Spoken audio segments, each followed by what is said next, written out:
Hey, welcome. This is Jack Kelly. Let's go live with Jack Kelly. I'm going solo today, so bear with me. I really didn't want to bother anybody. It's the end of August. People are taking their last bit of vacation. They're on the beach, they're in Disney, wherever else, you are having fun. So I figure, let me do it myself. And today, it's going to be like a public service announcement. And what I mean by that is I'm going to talk about the summer's over. Now, don't blame me for that. It is what it is. The summer's kind of ending, and now we're getting into September. And when we're in September, like the first week, second week, by the third week, it's real. The summer's over. The fun is over. It's the adult equivalent to back to school mentality. When the kids, they finished with their summer, they're like, I got to go back to school. Same thing for adults. It doesn't change. And it just kind of keeps going, no matter how old you are, I suppose. And so I figure it's hard to make that transition.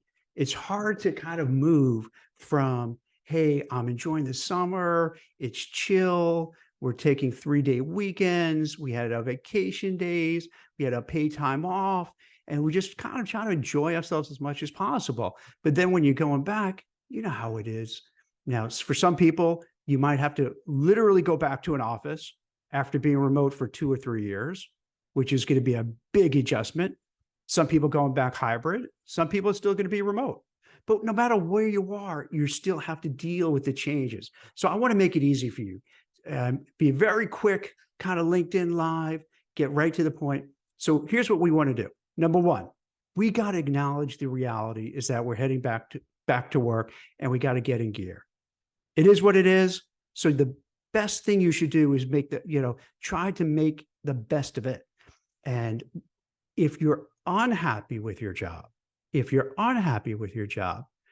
I would suggest right away, get in touch with a recruiter. And I'm not saying that just because I'm a recruiter, but get in touch with a recruiter who specializes in your field. One of the big issues that people have with recruiters is they find somebody and they're frustrated the recruiter can't help him or her, but they can't help because they don't know that person's sector. They don't know anything about that area. They don't have any connections. They don't know the hiring managers or the corporate culture. So it's a mess. Find somebody, and you can do this on LinkedIn. You could check out recruiter.com, which has a whole bunch of recruiters on there. And you could find somebody who fits what you specialize in, whether you're an accountant, Wall Street person, creative person, what have you, and you have a better chance of success. That's number one, find a recruiter. Number two, look at your resume and your LinkedIn profile. Is it up to date? How does it look? Does it look sharp? Do you need the help of a career coach or a resume writer to take a look at it and say, hey, we got to punch this up. We got to add to it. Maybe you didn't add your last job. Maybe you just slapped it on there figuring, hey, I don't need to find a job, so it is what it is. And now you figure, I'm going to be looking. I need something better. Try to do it yourself, but if not, also get, I'm not saying this just to kind of shill for recruiter. Trust me, I don't mean to do it this way, but take a look whether on a recruiter, because there's a whole bunch of career coaches, resume writers, but there's also great resume writers, career coaches on LinkedIn and all sorts of other platforms. So you want to go out there if you feel you need that extra help with the resume, with what to write on LinkedIn, how to actually get noticed on LinkedIn. And it might cost a few bucks, but it could help. So you have that. Another thing you want to do is network. And I know when you hear network, you're like, oh, that's so cringy, right? That's you're going into this big meeting room or whatever it might be, auditorium, and then you have on your lapel your name written in this kind of marker, and then you're like, oh, hi, I'm Jack Kelly. Great to meet you. What's your name? What do you do? And it's just so icky, right? And that's a very technical word, icky. So it's so icky that you feel so uncomfortable doing it.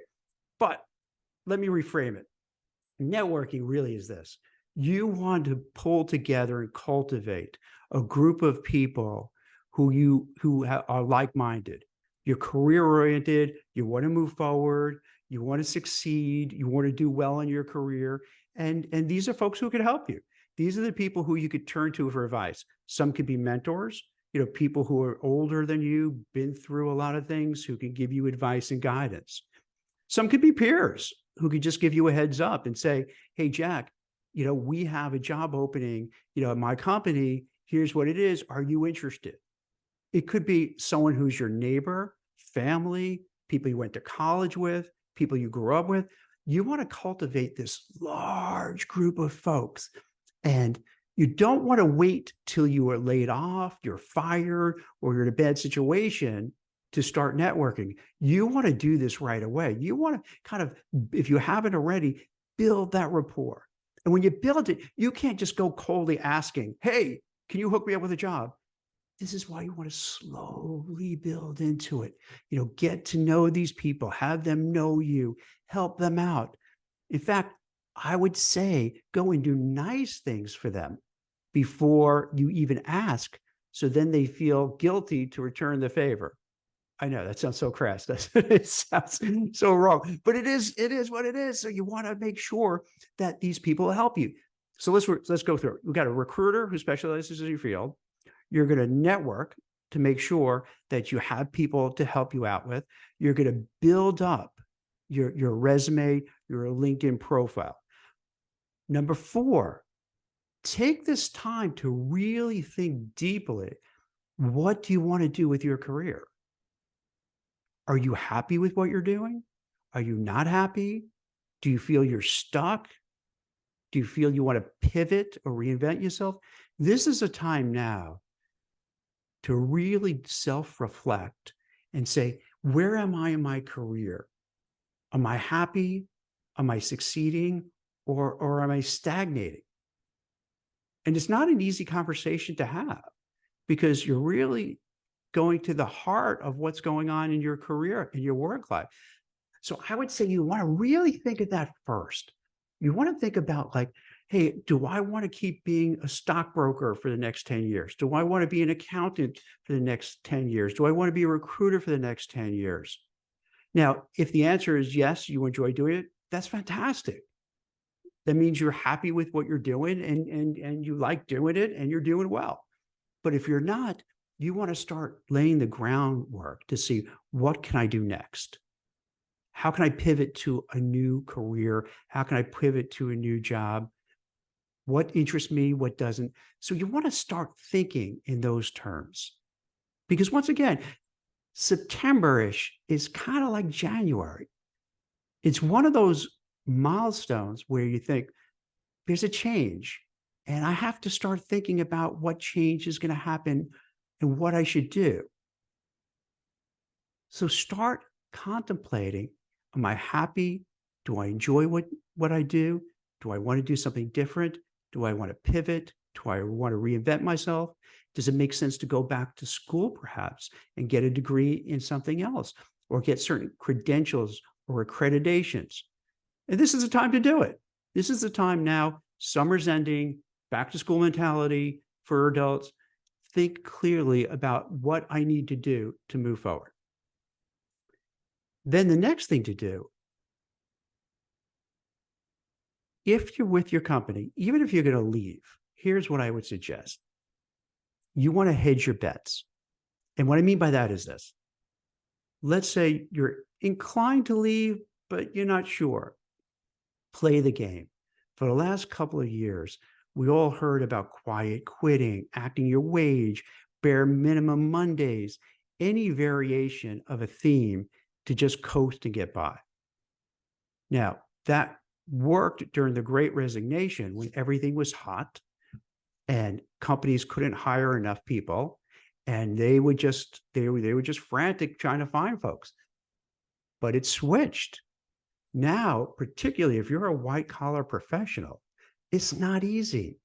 Basically, it's a recession. It's a rich session. I'm not sure if I said that right, where for white collar, mid to senior level executives, there's not a lot of interest. And I know you don't want to hear this, but part of what I do is being transparent. I would probably have way more followers and more people who read my Forbes column if I just catered and said what you want to hear.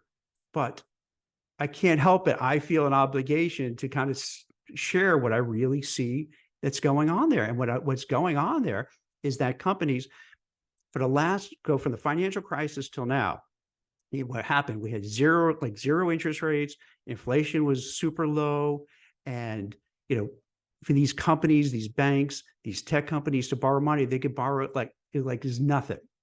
Now, all of a sudden, with high inflation, record high inflation, Jerome Powell, the Fed chair, was like, hey, we got to bring down this inflation. And the inflation was what, 6, 7, 8%. And they're trying to bring it down to 2%. How do they do it? And this is not me saying it. This is Jerome Powell. What they have to do is degrade the job market. They have to make people lose jobs, because if people lose jobs, they're not going to spend. And if they're not going to spend, companies aren't going to do as well, because they're not getting the consumers' money, and they're not making the profits, and they're not bringing in revenue. So what happens, it makes people lose their jobs. They don't spend money, and things go down. And that's how the Fed feels inflation will come down. And for white collar people who are making more on average than blue collar people are actually having it better now. Blue collar people and frontline workers are doing fairly well. So for white collar workers, what's happening is they're thinking, hey, with AI, with the ability to send jobs all over the country here in the US to lower cost locations, or just to send them to different countries around the world, or just hire people as a gig worker or a contract worker. So there's so many more levers that the company, that employers could pull to say, hey, why should we pay, Jack Kelly $250,000 where I could get somebody who's half his age, way smarter, way more, maybe not as experienced, but we could pay maybe $75,000. Or maybe if it's in another country, it's $55,000. So when they make that analysis, and they're making this analysis because money isn't free flowing like it used to be. Like I said before, where the banks, the tech companies could get money for like 1%. Now it's 5% or so. And it doesn't seem like a lot, but think about your mortgage. If you want a mortgage, it's 7%. That's a big hit. So when you start hiring people, you need that cash flow coming in. You need the funding. And for professional service type of organizations, there's no manufacturing, there's no machineries, it's people. So the only thing you could do is either A, let people go, or B, kind of push people down in terms of the compensation. So what I would suggest, what you want to do now to circle back, given that framework, don't take anything for granted. Don't fall into the trap of just coasting and cyber loafing throughout the day. You want to make yourself, even if you're not happy, you want to make yourself that go-to person. I would even say this, and once again, I think people are going to hate me. I would say go into the office as much as possible. Go into the office 5 days a week. Now, I've commuted 20 plus years back and forth to Manhattan. It's terrible. I get it. It's awful. However, sometimes you got to be smart and strategic and suck it up for a little bit to get ahead. My theory is this: if you go back to the office on a regular basis, so let's not even say five days a week, let's say 2 or 3 days a week. If everyone else is kind of remote, you're going to stand out. So what happens is that, think about it, if there's key executives wandering the hallways, and they're there because the big executives, they want to be in the office. Why do they want to be in the office? Because it's an ego trip. If you're home, the CEO's just a regular dad or mom. And they got to do the chores. They got to take care of the kids. They got to run the errands. They got to take care of the dogs and cats. They're not bossing anyone around. They're actually getting bossed around. So when they come into the office, now they can say, jump, and everyone says, yes, ma'am, yes, sir. How high should we jump? And you have that ego boost and you feel confident, you feel great because now people have to listen to you. When you're at home, think about it. Let's be frank. How many times do you speak to your spouse, your kids, and you tell them about your day and they couldn't care less? They glaze over, right? They don't care. They're bored. They don't want to hear it for the umpteenth time. But if you're in the office and you're a boss, you have to listen. You have to laugh at their jokes. You have to say, oh, that's a great idea, ma'am. This is a great idea, sir. Yeah, you're so smart. You got to play the game. So what you do is you get in the office. You want to be that go-to person. And by being that go-to person, if there's fewer people walking around, you'll get noticed. They'll see you in the hallway. They'll notice you. You want to do hard work, take the crazy tasks that no one else wants, volunteer for assignments. You want to build your brand that people look at you and think, hey, that guy, Jack Helly, is the go-to person. He's always around. He's always willing to help. He's always willing to pitch in. He'll come in early, stay late. Now, you're not doing that to suck up. You're doing it to save your job, to make yourself relevant, to make sure if there's another layoff and downsizing, you won't be let go. And you won't be let go because why should they let you go? Because they know you, they see you every day, they know you're working hard, compared to someone who might be remote, where they don't see every day. Maybe they'll see once a week or whenever they have a meeting, so they lose touch. And again, I'm not saying what's right, wrong, indifferent. I'm just giving you the logic that I see how these things play out. So if you're in there, get noticed, make yourself noticed, do whatever it takes so they realize, wow, this person's a superstar. We got to keep this person. Not only we got to keep this person, we got to promote this person. We can't lose this person because they're fantastic and we're not going to ever find a replacement. So do everything in your power to stand out. At the same time, now this is going to sound cold-blooded. At the same time, you want to hedge your bets. And the way you hedge your bets is to look for another job while you're still working and while you're feeling either happy, relatively okay, or just not so miserable, or even if you're miserable, you want to hedge your bets. And as I mentioned at the beginning of the conversation, get in touch with recruiters stealthily. Be really careful because you don't want to blow up your spot. Get in touch with recruiters. Talk to people in your network. Go to different events. You want to kind of lay the seeds out there so that people know you're looking, but they also know that you have a job and you don't want to lose your job. So you want to be careful about it and not blow up anyone's spot. But this way you have a bunch of folks looking on your behalf to see what's out there. What's going on, job leads, ideas, thoughts, all that kind of stuff. So you're working hard, doing everything to get noticed in the office, but at the same time, stealthily look for another opportunity. It's like Johnny Appleseed, sprinkle seeds there and you're sprinkling seeds by applying to different jobs online, hitting up people to give you leads, finding your target companies that you really want to work for.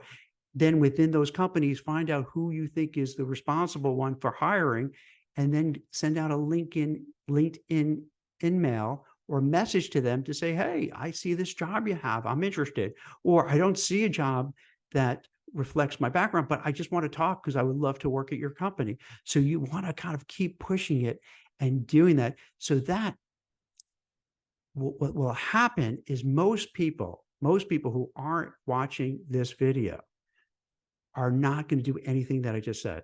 They're just going to feel it's the last gasp of summer. I just want to chill. I want to take it easy. I don't want to stress. And that's fine. That's cool if you want to do it. But this is really for the people who say, I want to get ahead of the curve. Instead of waiting for the first, second week of September when everybody else is going to wake up, you've already sent out a bunch of resumes. You've already have your list of target companies you want to work for. You have already ingratiated yourself with all the key executives in the office by being there.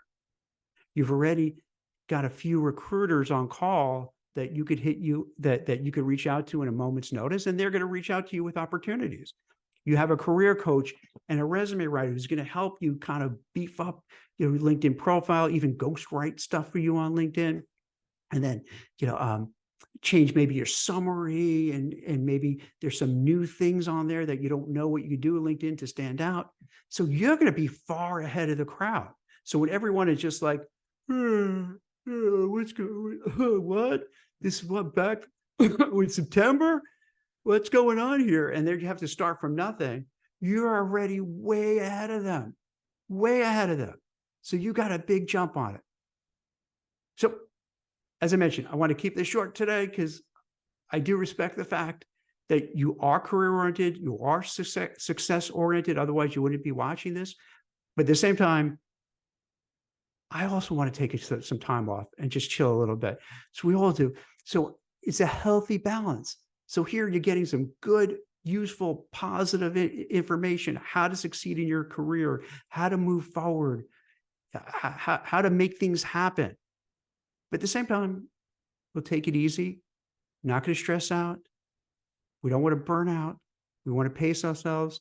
So by being prepared now, once the wheels start moving again, you're in motion. So you don't have to be like, oh my God, now I got to do my resume. Now I got to do my LinkedIn. Now I got to start networking. No, you don't have to do that because we're doing it now. So in another few weeks, you're done. You're prepared. You're ready to go. So I hope this helps.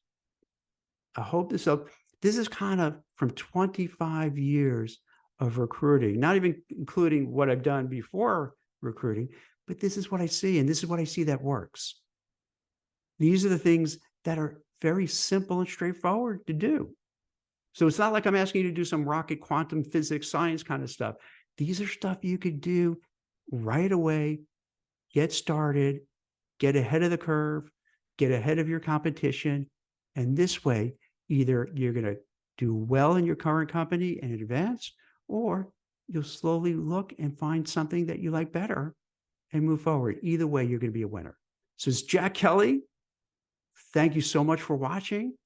I hope this helps. If you have any questions, feel free to reach out to me.